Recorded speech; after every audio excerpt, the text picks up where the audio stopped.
Dr. Richard Marks. I always call you Dr. Marks, but And I I know always tell you to call me Rick. you tell me to call you Rick, but you've always been Dr. Marks to me. I believe that you earned that. That's an earned doctorate. That's not like an honorary doctorate. So you'd earn. Oh, it's earned PhD, 2 master's degrees, Southwestern Seminary. So, I mean, like honorary doctorate people. I'll call him, Billy Graham. I'm not going to call him Dr. Graham. But you earn it. You get the name. You get the title. So anyway, Dr. I'll Marks, take it. I'll take it. can you explain? Honestly, you can explain to me what all you do, because you do a lot of stuff when it comes to. First, okay, let me back up. Mhm. Briefly tell everyone what you like, where you come from, where you, how you got to where you are, what do you do, what is your specialty in your, whether it's like your training or what your specialty is Yeah. now.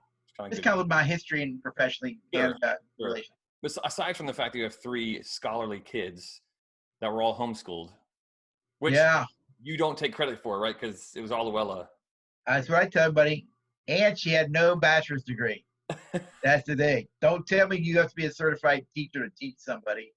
There ain't 3 no way. international scholar kids that are abroad and well respected in their fields, and yeah. Yeah.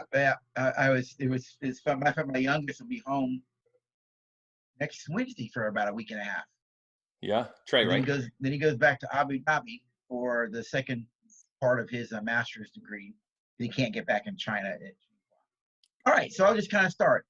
Scott, it's good to be here, and I know that the listeners are like, well, who is this guy, right? Right. And I kind of like to introduce myself the same way wherever I go. So I'll take a moment here. I'm Dr. Richard Marks, but I go by Rick. And I grew up in a broken home. I was not raised as a Christian. My father, my biological mother divorced, and after 5 years of marriage, there were 4 children at the time. I was raised by my dad and my stepmother. My dad had an anger problem he got from his father. And I think I was around 10 or 11. My dad bought a cow product, used to shock us. So I didn't grow up in a really healthy home. I grew up in a broken home. I was baptized Catholic when I was born. My father's side of the family, though, is Jewish. My mother's side, historically, were Lebanese Muslims. So I was baptized Catholic, raised with my dad and Was that stepmother. a compromise? What's that? Was that a compromise to be baptized Catholic out of a Jewish Actually, Muslim home? what happened was my great grandfather, who came from Syria, he's a Muslim. He died a Muslim. He fell in love back in it was right around World War I era. He got drafted and to go fight in World War I on behalf of the United States, and he lived here. He came over because he's about to be conscripted by the Ottomans, with the Ottomans against the Arabs, and he had an uncle that sent him to the United States. So, anyways, long story short, he was like sharecropping on somebody's farm there in Minnesota. Down the road was another farm with a girl, and they fell in love with each other, but they were Catholic. So the parents approved of the marriage under the condition that all children would be raised Catholic. Wow. So that's where that kind of, Okay. and that was my grandmother, my mom's mom. That's where that started. And so I was actually raised a Unitarian, the Atlanta Unity Church. And I came to faith in Jesus right out of high school, Westside Baptist Church, Mableton, Georgia. I was in a high school gym, as a matter of fact, during a crusade they were hosting. And I gave my heart to Jesus. But when I gave my heart to Jesus, let's be honest, is you're dysfunctional. When you get saved, you're dysfunctional. After you get saved, or I like to say now that Christianity is not immunity from your humanity. And so I had a lot to work through. Can you say that one more time? Yeah, Christianity is not immunity from your humanity. That's good. You see it a lot from the pulpits, I think, my personal opinion. But there's a sense of, okay, you're a Christian, get over it, grow up. Well, maturity is a lifelong process. And if you've got a lot of woundedness, just getting saved doesn't take your pain away. It does allow you to start healing in a way that you couldn't before, because Father Spirit's in you, and he puts others, believers, to do the one another verses for you and with you, so you can heal on your journey. So I left home right out of high school and joined the Navy as a chaplain assistant, got stationed in Jacksonville, Florida, where eventually I met my wife, Luella. We'll be married 36 years a week from tomorrow, as a matter of fact. Wow. Yeah. So, and actually, it's a week from today, 25th. We've been married 36 years. He comes from an alcoholic home with a lot of brokenness. So two broken people found each other, and we did love each other, but we really didn't know how to love well because we never saw it modeled. Hmm. Because we came from divorce homes where there's a lot of alcoholism and addictions and abuse. But we knew that if we didn't make some differences and changes in our lives personally, as individual and as relationship, we're going to pass on a generational sin curse. And so we are committed to not doing that. And much of what I teach now professionally, I taught my kids and raised them on. So we got married in 1984, and then in 1987, with God's call, we went to Southwestern Baptist Theological Seminary, where I worked on a master's in education, a master's in missionary therapy, and a PhD in counseling psychology. So professionally, I have served one mega church as a family minister, family pastor, and counseling. I ran the counseling center. I taught at Regent University for about 3 years in the 90s. I taught marriage therapy there. I've done private practice work. I've worked in community-based marriage ministries. I started the statewide healthy marriage initiative for the state of Kansas for Governor Brown back 2011 and 12. So I've done a lot of different things, but everything that I do has one purpose: strengthening marriages and families, and strengthening people in marriage and families so they can be healthy, mature adults, so they can love maturely, so that when the scripture says the greatest of these is love, that we all learn to love well. That's kind of been my journey and my passion and heart. If you were to estimate, how many marriages have you worked to help? I wouldn't say how many marriages have you been successful with. I'm sure that's much harder to measure, but how many marriages have you worked to help? Oh gosh, since I started this 25, 27 years ago? Either through direct counseling. Hundreds. What's that? I mean, either through direct counseling or through the events that you run.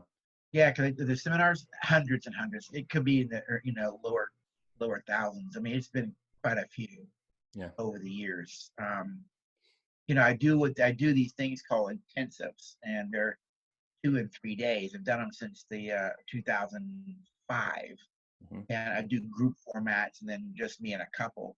But couples who were in divorce court who did our intensives, 85% of them were married a year after the 3-day intensive.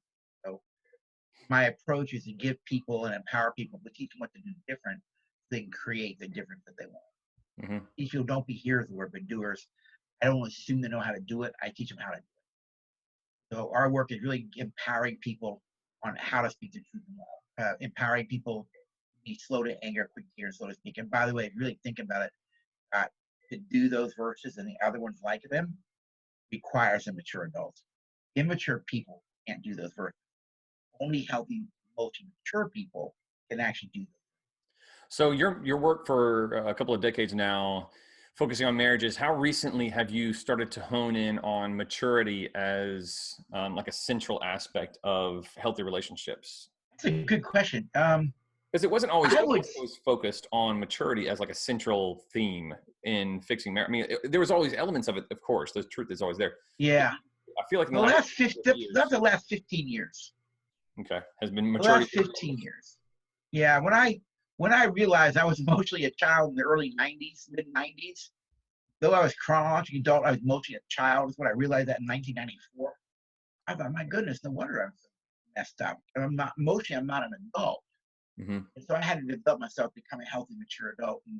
And I got great teachers and mentors, some that were Christian and some that were not. This kind of talk is not in the church. It's very heavy outside of the church on maturity and growth. So I went to those people who understood those things, and here they are, Scott, talking about biblical principles in a secular format. Everything they're saying is biblical. And I'm like, oh my gosh, these people really understand God's word. Because if you think about the image of God is in all of us. And they're living and teaching out part of the image of God that's in all of our humanity. So I started to really grow myself up, if you will, over the years. And I've been teaching on emotional stages of development. What is an emotional infant? What is an emotional child? What is an emotional adolescent? And what does mature adult look like? And it's my contention strongly that if we lived out the heart of the gospel message, we would actually become mature adults. In other words, I'd say this way, that living out the heart of the gospel message will force us to become mature. Mm-hmm. It drives us there. So why? What about the gospel message pushes us or moves us toward emotional maturity? Because the gospel message it forces us to humility. And in humility, we can learn to love well. But to love well, you've got to be a mature adult. Prideful people are immature. Mature people live a life in humility. Immature people will live a life in pride. In other words, people say, well, I'm mature. I go, well, I'll tell you if you're mature. Let me watch you in conflict. Then I'll know if you're mature. Because how do you really know if you're mature or not? It's in conflict. Conflict reveals who you really are. And research shows that mature adults, when conflict shows up, they move to humility. And in humility, they move to compassion and they move to cooperation. Immature adults get triggered into the lower order brain, stay in that lower order fight, flight, or freeze, and then they're destructive. Yep. And that's really that's self-protective. Is a form of pride in that. I'm smiling because my wife and I, you've of course, we've learned from you for many years, and my wife and I, a handful of things have stuck for us. I mean, we've learned a ton of, but there's a handful of things that are like right at the surface, ready to be used when we're in conflict or when we're in whatever. One of those things is low brain concept. Yeah, it's a fight, flight, or freeze spot. It's much less offensive way of saying you're being a jerk right now. It's much easier to say, hey, I feel like you're working in low brain right now. Yes, and here's why. You think about it. That part of our brain, we need it to work. It's the part of our brain that protects us from an 18-wheeler that's coming across the interstate, right? Yeah. You want that part of your brain working. Immature people, though, don't know how to regulate that part of the brain once it's triggered. Mm-hmm. Mature people are self-aware of when that part of the brain is triggered, and you get a 6-second window to get control of it. They step into that 6-second window and regulate that lower order animal brain, move to the higher order rational mind where compassion can flow from. So, okay. That's intense. How do you, how do you move from low brain to high brain? Like, what is that like? You say, move from low brain to high brain. So how do you, if you practically do it, when you understand how God designed the brain to work in the parasympathetic and the sympathetic nervous system, and to really say it simply, right, you got to move from sympathetic, parasympathetic, right? All that. The best way to do it, breathe. Breathe. That's why when people are anxious, you're taught to breathe, because when the sympathetic and parasympathetic are working, right? One creates anxiety, one shuts anxiety down. Heart rate, controlling your breathing, will regulate the lower brain and move it back to a steady state. So when Luella says something these days and I get triggered, you'll see me take a deep breath right away because I know when I'm triggered. I step into the 6-second window and I'll go, okay, let's think that through. And I don't go with the lower order energy. I pull myself back to the higher order brain. You see? Yeah. Breathing can help you get there. So that's all right. We with our kids, we have we've learned a lot of this from you, obviously. So with our kids, they don't get low brain, high brain stuff, but we do have some methods we do when they're getting really anxious or riled up or really angry about something, frustrated. We have a thing where we say flugelhorn. And flugelhorn. And we've taught them that when we say flugelhorn, what we want them to say is take a deep breath, flugelhorn, and say it really slow, right? And for them, it gets them, of course, it's something silly for a 6 and 8 year old, but also it gets them breathing in a deep breath and slowing down their breathing pace. Because it takes. And what you're doing is you're slowing down the stress response so that you can start re-engaging the rational brain. And what's funny, our kids just now. Be aware. Go ahead. I would say just be aware for children, the rational brain is still developing. So children and adolescents are still mostly guided by the emotional brain, which somehow rental car companies know that because we know through brain research the prefrontal lobe is not fully developed to your mid-20s. And you can't rent a car till you're 25. Why? Because earlier than 25, people are more emotionally impulsive when they're driving rather than rationally thinking when they're driving. That's greater at risk. Those lower age groups. So, okay. So let's talk about All right.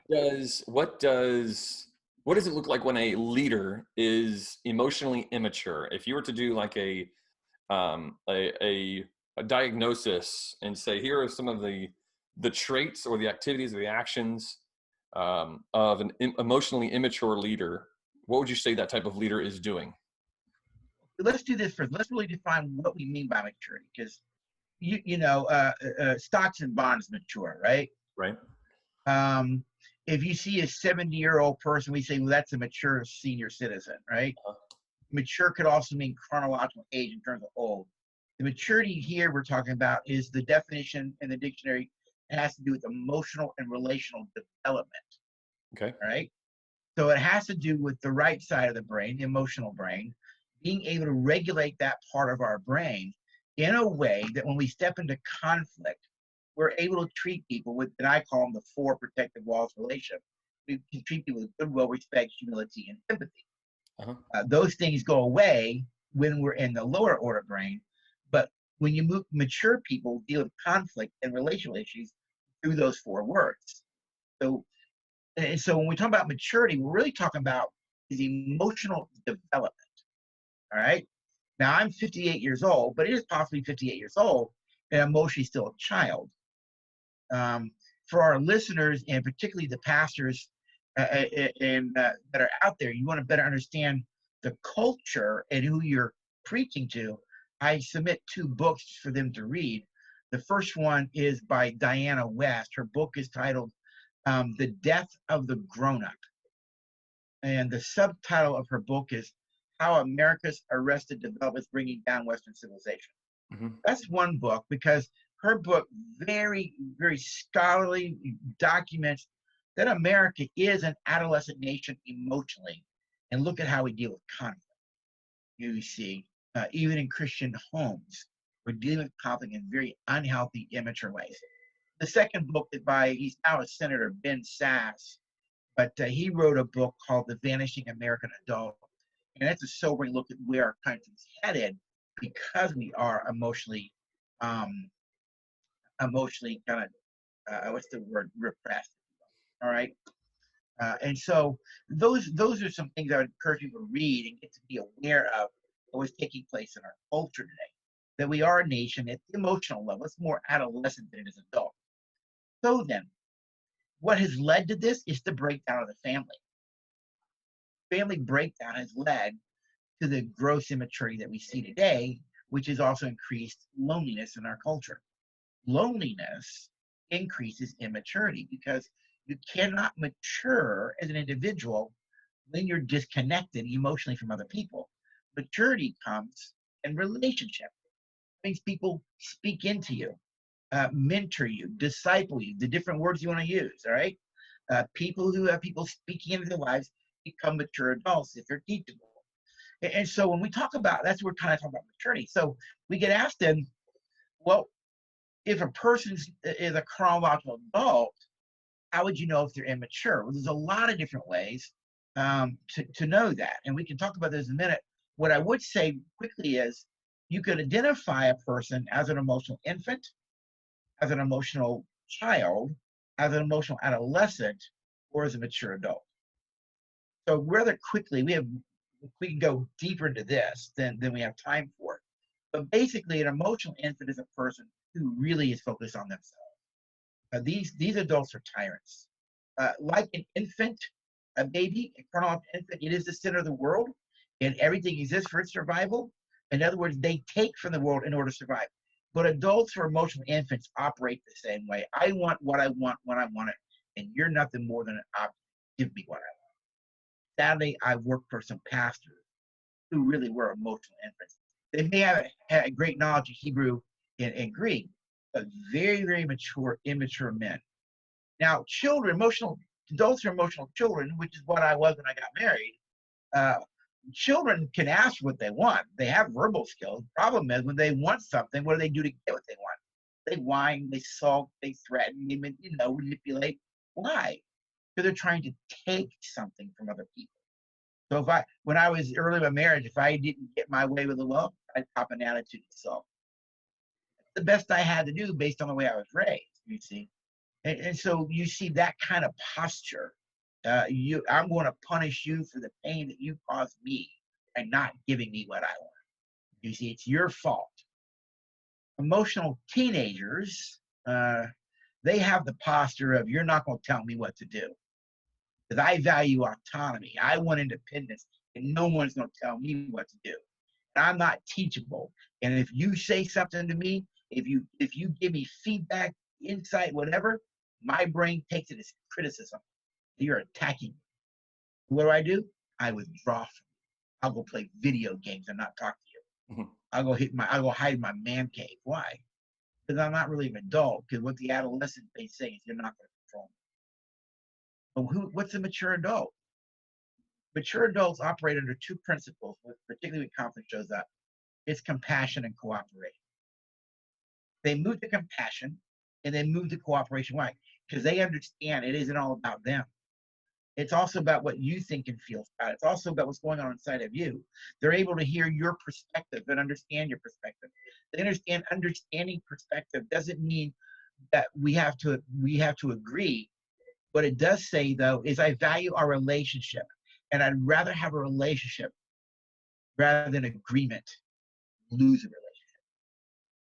And so mature people step into conflict with compassion and cooperation, and by so doing, think of Romans 12:18. If at all possible, I mean, something's not possible. If at all possible, as far as it concerns you, be at peace with all men. You either bring peace to a relationship or you bring angst to a relationship. Mature people step into conflict in a posture that, as far as it concerns them, they're going to bring peace to the relationship. Now, we may not have peace, and you may not want peace with me, right? But no matter what, I'm going to step into this thing with an emotional attitude and a spiritual understanding that what God values is relationship, and I value it. Well, why don't we come together as a team, as an us, and work on this together so that our relationship wins? And that's what mature people do in conflict. Understanding it, sometimes we just might have to agree to disagree. So, okay, so what do you do? A lot of the people who subscribe to ServeHQ tools or are on our email list or subscribe to our YouTube channel, however they're seeing this for whatever reason, are ministry area leaders. So like a lot of children's ministry leaders, right? A lot of youth pastors, a lot of greeter leaders, and a lot of executive pastors. So for those people who might be serving under a senior pastor or a senior leadership team that expresses a lot of the traits of immaturity that you just explained, and then I'm sure there's others as well. I mean, I know there are. What do you recommend? How do they go about, aside from quitting? Like, what do they do to interact with and work with those people with immature leaders above them? Well, the different things you can do are speak the truth in love. Make sure you're slow to anger, quick to hear, slow to speak. Recognize your position is not here. Your position is here. Respect their role. You don't have to respect the person. I'm a 12-year Navy vet. I learned that really well in the military. I don't have to respect the person, but I better respect the rank. You see, that person is still above me in rank, and I respect the rank. I don't have to respect the person. You see, you may not like the President of the United States as a person, but you respect the office of the president. That's the way I am. And so I'll always respect a person's position, though I may not respect the person. But because that person's in that position, I will treat them with respect. But I live by 4 words. In all my doings, to the best of my ability, I want to treat people with goodwill, respect, humility, and empathy. Excuse me. Goodwill means whatever I do with you, whatever I do, I'm not going to seek to hurt you, harm you, insult you, or put you down. I'm going to seek to do what's best for you in light of who you are. I'm going to respect your dignity. That leads us to the second word, is respect. To cut someone off from the talking is disrespectful. To manipulate someone is disrespectful. To control someone is disrespectful. Always treat people with goodwill and respect, because I know this for sure. Love always treats people with goodwill and respect. So in my own transformation, trying to become a healthy, mature adult, I use those two words as a way to regulate myself. In the research world, you call it operationalize. I operationalize the word love. How would I know if I was being loving? I thought, real simple. If I was treating you, Scott, with goodwill and I was being respectful, then I knew I was being loving. Because love always treats people with goodwill and respect. Third word was humility. Was I being prideful or was I being humble? But being humble, I knew I could be teachable. Being humble, it's not about all my perspective. I would say it's also your perspective. We both have a perspective of this thing. I can listen to your perspective and not necessarily agree, but hear it out. And the fourth word was empathy. I knew that if I was coming across in a way that says I care, and that I came across that I cared about how you thought and felt, I agree, and not agree, I mean, but I care. Then I knew I was treating you in such a way that I brought peace to the relationship. And that's all you can really do, you see. That's all you can really do is live that way. And if these people still mistreat you, disrespect you, it's a lot more about who they are, you see. So I always say, I think I have a graphic here. I always tell people, embrace the mindset of maturity. You see, embrace the mindset of maturity. So what is that, right? And we can, if you want, we can have a conversation around that here in a minute. There it is. Oh, okay. So for those who are watching, what I did here, I created a graphic, and you'll notice everything in green is what's mature, everything that's blue is immature, and I have them separated apart. So you'll notice at the top it says mature people are teachable. Why? Because they're humble. But if you look at the very bottom, the opposite of being teachable is unteachable. You don't engage a fool in their folly. Why? Because fools aren't teachable. You cannot teach a fool anything, which it's what makes them a fool. In order to be teachable, you got to move humility. Well, think about it this way, Scott. When you were in school, did you talk or did you listen in class? I tried to listen. Yeah. Yeah, because you never learn by talking. You only learn by what? You're right. You listen. Listening. Talking just shows what you know. Listening opens you up to things you don't know. Mm-hmm. And mature people understand that. All right. Secondly, mature people are open what they don't know because they understand their realm of knowledge based on all the knowledge world is very minute. And they understand there are things they know, but there's a lot of things they don't know. Mm-hmm. It's like David said in Psalm 139. He says to the Lord at the end, search me and know my hidden parts, my hidden thoughts. David's acknowledging in himself, Lord, there's things in me that I don't know that I don't know. Show them to me. Mm-hmm. Because he knew the Lord did. And mature people are open to those things. And by the way, think about it this way. I learned in my 36 years of marriage, Luella knew things about me that I didn't know about me. The question was I going to be teachable to what I didn't know that she knew? Which is why I came up with a phrase for myself years ago. The way I think I come across is not the way I do come across. The way I do come across is not the way I think I come across. And what matters is not how I think I am or believe I am. What matters is how I am. You see? Sure. And I had to be teachable and recognize that Luella knows me differently than I know myself. That means the immature people only live in what they know. They're not teachable. I'm going to live in what I know, and you can't teach me anything. Thus, mature people are growth-oriented. They're growth-oriented in terms of their thinking. They're able to look in the mirror. They're able to consider other people's perceptions and perspectives. They're able to see the world through another person's prism. It doesn't mean they agree, but they have a mindset of growth. Thus, they're able to step into the gray areas of the world. You see? There's a lot of gray in the world, a lot more than there is, black and white, right? And so immature people are about good and bad, black or white thinking, Mm-hmm. which is what legalism is, right? Right. That's all legalism is about, is just black and white thinking. And you can't teach them anything. Just a sec. Sorry, I missed Could you say it again? Look at there. My little thing's just taking off on me.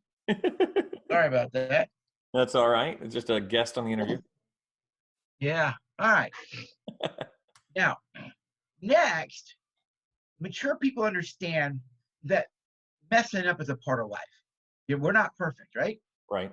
And we were never meant to be perfect. So they understand that whenever I attempt something or do something and I fail at it, failing at something doesn't mean that I'm a failure. Mature people understand that when I fail at something, that means it's an opportunity for me to learn. about what I did and learn what I could do different.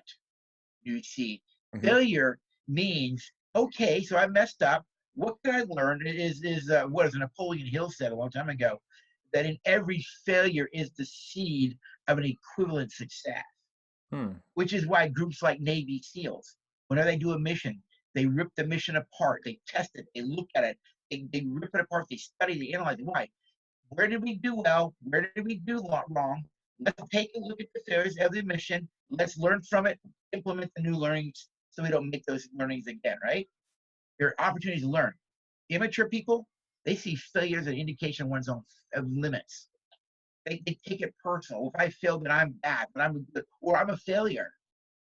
In other words, they personalize the failures. For mature people, their value and worth is not tied to whether something works or doesn't work. It's further than that. The mindset of maturity, they value challenges. Mature people look for challenges. Challenges, like challenging their own limits or challenging their own skills, or challenges from like interpersonal challenges. All of the above. Okay. All of the above. So a mature person would not bristle when somebody in a meeting challenges something that they say. Exactly. Okay. What they're going to do is say, well, that's interesting. Why would you say that? Let me understand that better. Look at President Lincoln. Lincoln in his cabinet put 3 or 4 men, I think it was three to four, I think it was 4. He put 4 men in his personal cabinet around him that didn't like him and disagreed with him. And when he was asked why, he said, because they have a way of looking at the world that I don't. Mm-hmm. And there's a lot of wisdom in that, right? These people see the world differently. And I can learn from other people. You see? Uh-huh. Plus, let's be honest. If you want to become successful at growing a church or growing and discipling people, you're going to have challenges along the way, aren't you? Right. You're going to get frustrated. The church may plateau at a certain level, and you're not sure why it's plateauing.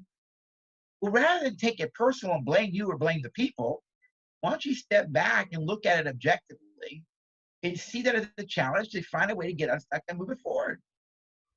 But the immature people, challenges are not valued. They see it as a problem. They see that if something's broken, then I'm at fault. There's something wrong with me. You notice the theme here is immature people personalize things. Mm-hmm. Mature people are not. All right. Sure. Thus, mature people value feedback. Okay. I would, a mature person would say, "Hey Scott, how am I coming across right now?" Now think about it this way, real quick. How does a person know what they look like? How does a person know what they look like? Both people say what? Mirror? Yeah. Yeah. I would say it's not true. A mirror is just a tool. The way people know what they look like is by reflection. Mirrors just reflect something. Mm-hmm. Right? But so does a blacked out iPad. So does water, right? So does walking into a store. You see your reflection. Right. So the way you know what you look like is by what? Reflection. Reflection, yeah. In other words, the reflection is giving you feedback, isn't it? Mm-hmm. How do you know who you are as a husband? How do you know who you are as a father? How do you know who you are as a pastoral leader? It's by reflection. You know, who you are as a person is reflected in the body language, the eyes, and the facial features of the people around you. If you see a person looking down and starting to cower, that is probably because you're creating it. Mm-hmm. We teach people how to be around us. But what mature people do is they're able to watch people in such a way that I had to learn to do many years ago.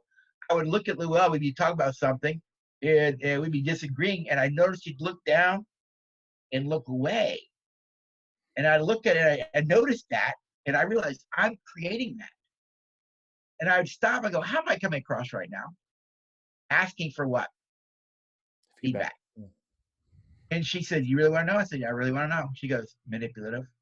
I didn't like hearing it, but I need to stay true to who I want to be a mature person. I would say, what am I doing that sends you the message I'm being manipulative? And she says, well, you're doing da, da, da. And I go, oh, And that tells you I'm manipulative? She goes, yes. And then I would say, forgive me. I don't want to come across that way. I love you, and I would never want to send you that message. Because if the feedback I'm getting is she's perceiving me a certain way, if I get defensive about that, what I'm saying is I don't care about how she thinks or feels. Mature people look for feedback. They ask for thoughts. They want it. They want feedback. As you know, someone dear to you, we're training her to do intensives. And I told her, I said, I want you to watch what I do. I want you to study what I do, and I want you to ask me questions about what I'm doing. It's okay to challenge me if you want. Why did you do this? Tell me if I could have done something different. I want that feedback, but I want you to watch because I want people to learn. Same time though, sometimes I mess up and they go, hey, why did you do this? And I go, I didn't know what else to do. So it's kind of, winging it at that moment. They go, really? I go, yeah. They go, I thought you were brilliant. Not really. I was just winging it. I didn't know what to do. You see, but to the amateur person, they see feedback as a criticism of oneself. Mm-hmm. Next there, you can see on the graphic, effort and attitude is necessary for growth and progress. Things don't just happen. You have to create it. It's the idea of asking, seeking, and knocking. Then Mm-hmm. the door is open. You see, where immature people like the way things are. You think about a church that's done the same things for 40 years. Mm-hmm. It ain't growing. It gets older, doesn't it? Right. And they don't change. There's a church here in our city. They're still using those old felt boards. Yeah. With kids. That was what, 40, 30 years ago? Yeah. In Sunday school? Easy. Yeah. At least. Yeah. These kids are into smartphones, right? Right. And we're using felt boards now. It's just, hey, it's okay. We like the way things are. We're not changing. Right. The problem with that is you can hear this like, well, you hear people say things like this. Okay, well, this is the way I am. You need to deal with it. Uh-huh. Because I'm not willing to change. I am going to have the attitude that I'm not ready for growth. And thus you will come across pastoral leaders who are actually insensitive or hurtful, but their attitude is, you get over it. I'm not changing, which is evidence of their immaturity. You see, if the one people who should actually be mature, it's us as leaders, particularly in the church. Why? Mm-hmm. Because we're supposed to disciple people to be loving. And lastly, you'll see there that mature people are able to be mentored, Mm-hmm. where immature people don't want to be mentored.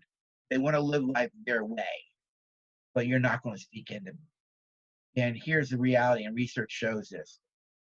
The only way to maturity is you have to have other people help you get there. Mm-hmm. You don't get there on your own. You get there through intimate relationships. People speaking into you, having counselors around you. There's wisdom and counselors. Mm-hmm.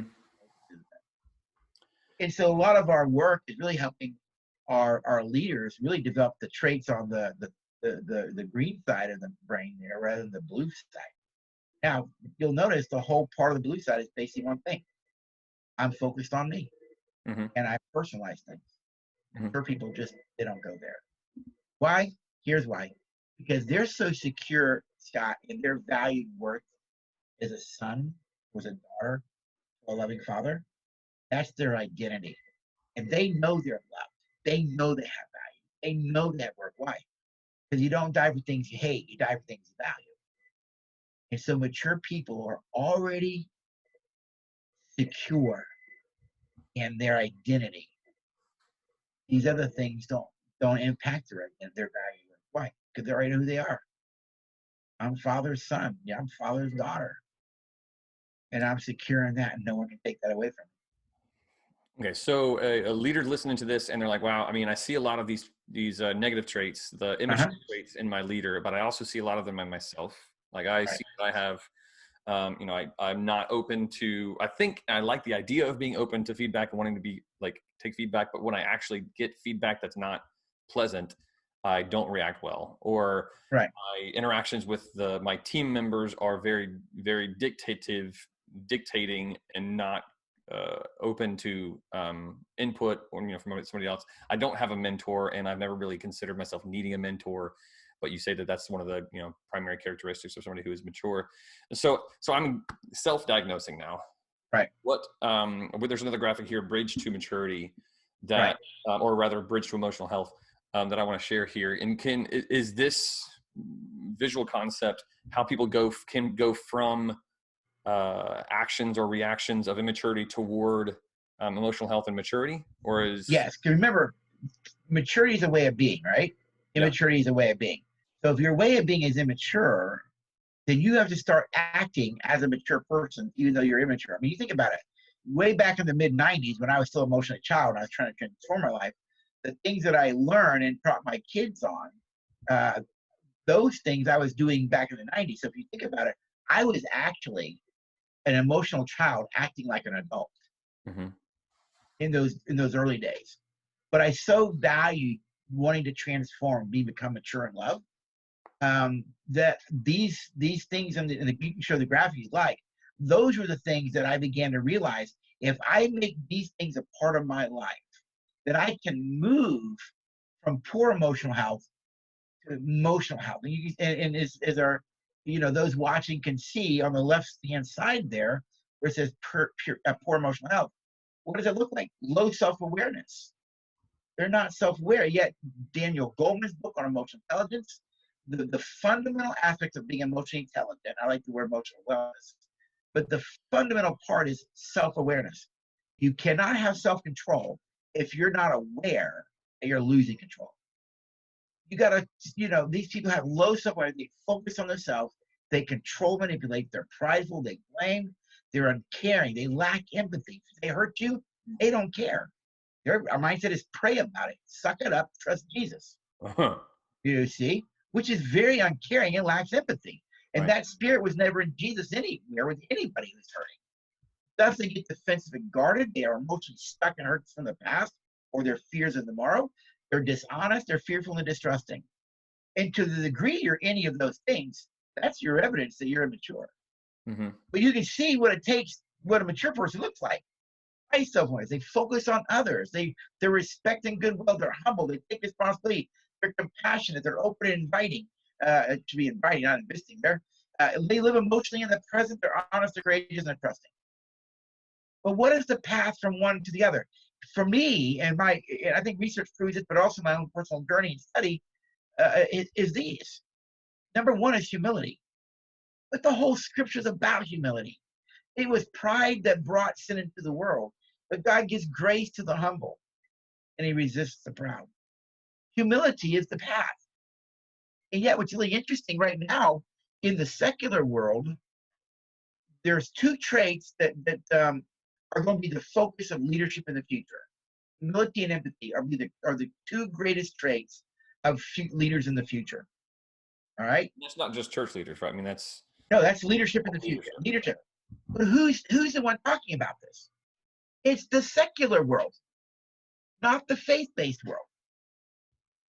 There's been a book published here a couple of years ago called Humility, the New Smart.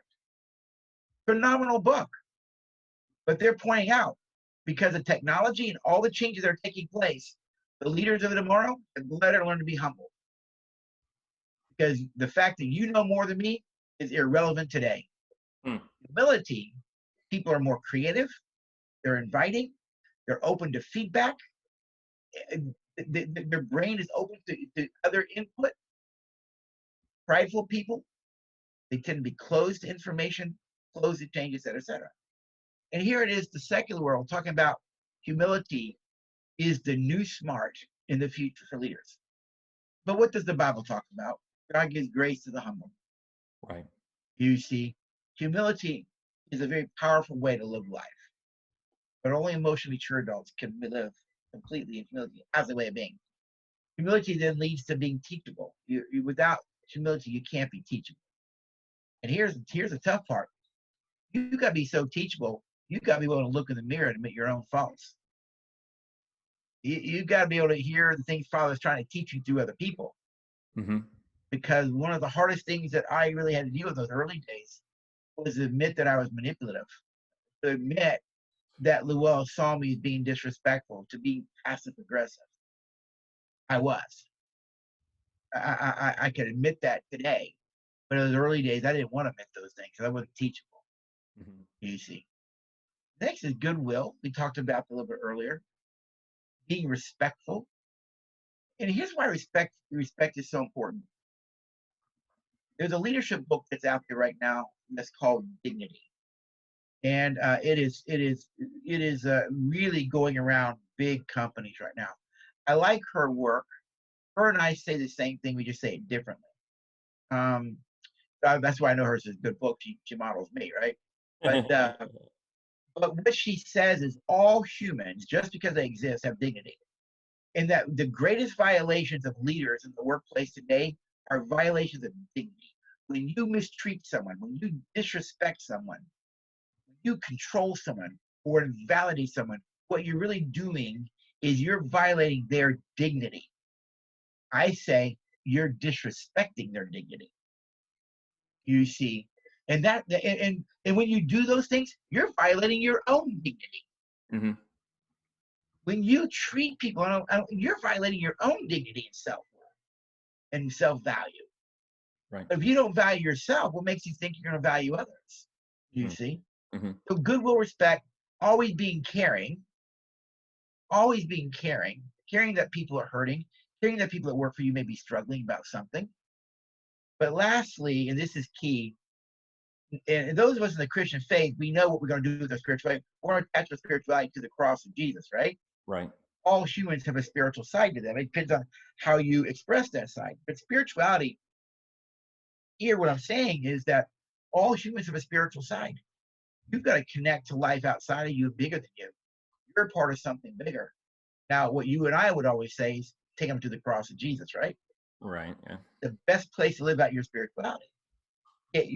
Get your spirit quickened by the Spirit and allow His Spirit to indwell us. Mm-hmm. But to move from immaturity to maturity, those things in the middle there, humility, teachable, goodwill, respect, caring, spirituality, they must become a way of being. And the phrase is a way of being. You can act humble, but may not be humble. You can act teachable, but not be teachable.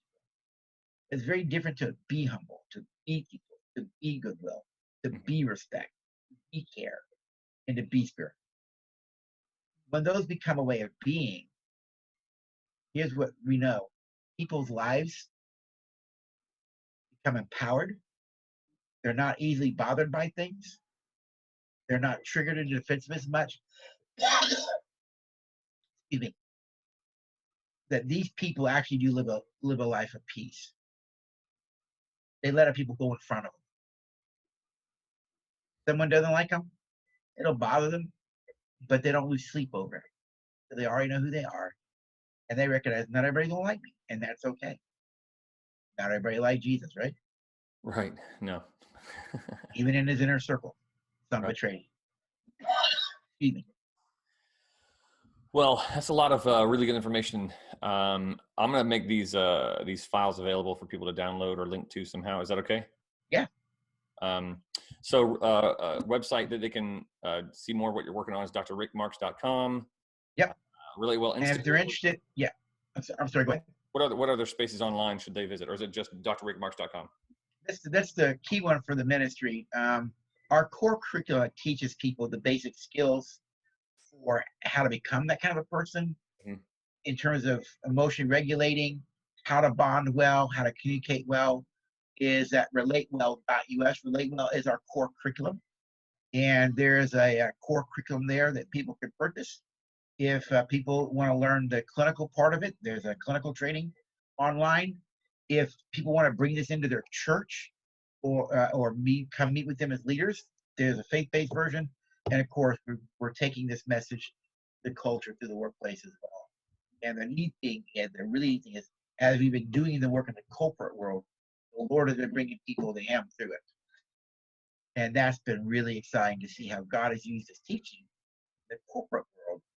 And people walk up to me and go, all right, and that just engages the conversation about the Lord. And I've seen people come to faith and start going to church because of these trainings, which is really my goal, is to go to the culture and show them how to love well. Very cool. Let's be honest. What is the whole essence of discipleship? in my world, discipleship has one purpose only. It's not to educate people about the Bible. The Pharisees did that really well. The purpose of discipleship is to mature people in love. Now remains faith, hope, and love. But the greatest of these is what? Love. Everything we should be doing is to mature people in love. But to love maturely, you've got to develop yourself emotionally to be immature adults don't love maturely. They love immaturely. You can have faith without love. You can have hope without love. But faith with love and hope with love is very powerful.